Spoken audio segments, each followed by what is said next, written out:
Hello, I'm Katka Langová, and in my therapies, I work with people who are resolved to go beyond their limiting beliefs and subconscious patterns and energetic and emotional blocks and finally want to change their life. I would like to speak about one subject about which I have already shooted video in Czech, and now I think it's time to shoot it in English. This topic is the real reason why we are keeping our excessive kilos.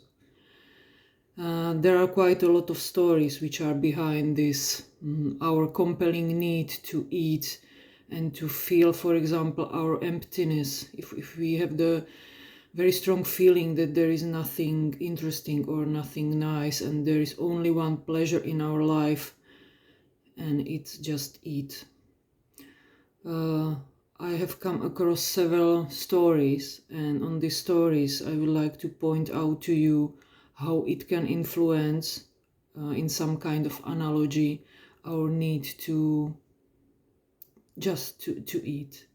So one of the real reasons might be that in our past life we were, as a woman, fighting. For example, a woman was fighting with a man, and she realized, in fact, that it's for her safer that she is bigger and heavier, because for the attacking man it means he has to, make quite a lot of effort to win over the woman. So she has installed in her subconscious mind the pattern that it's safer for her to be bigger and to keep her excessive kilos. Another story could be that, for example, some women believe that that it's for them dangerous to be really beautiful. And if we have our body in a beautiful, balanced shaped, it means that we are attractive for another sex, and it could, in fact, or the subconscious pattern is that it's safer not to be beautiful, because otherwise I might attack some sexual hurt. Some women, on the other hand, feel or believe in their subconscious mind that they would look more feminine if they keep their kilograms and if they have bigger breasts and bigger bottom. So this might be also one of the reasons why, in fact, we keep our excessive kilograms, but we don't want to, or we are not able to see this real reason, which is hidden somewhere in past lives.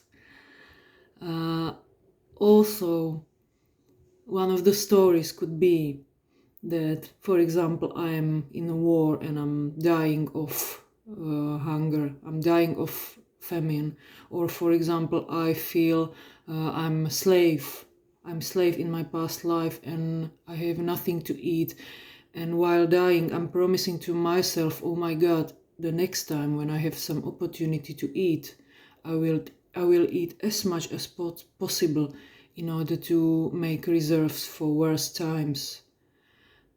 And this is also one of the limiting beliefs, that if we feel nice now, we have just some kind of necessity to make reserves, because there will come worse times for sure. So also expecting of the negative evolution is one of the limiting beliefs, which in fact limits us from nicer future. Another reason for this issue of our body can be the necessity to keep the stuff, or it can be connected with our need to keep things in our houses, or also in our minds, some kind of inability to let the things go. And this is also interconnected with our need to keep ourselves safe and to keep some kind of reserves. also could happen to a man who was, when he was young, he was pretty thin and he was bullied. And at these hard times, at these difficult times, he promised to himself in a really strong emotional charge that he will not let this happen again. And he thinks that for him it will be safer to be bigger and heavier, because he will, gain respect of other people and he will not be bullied anymore.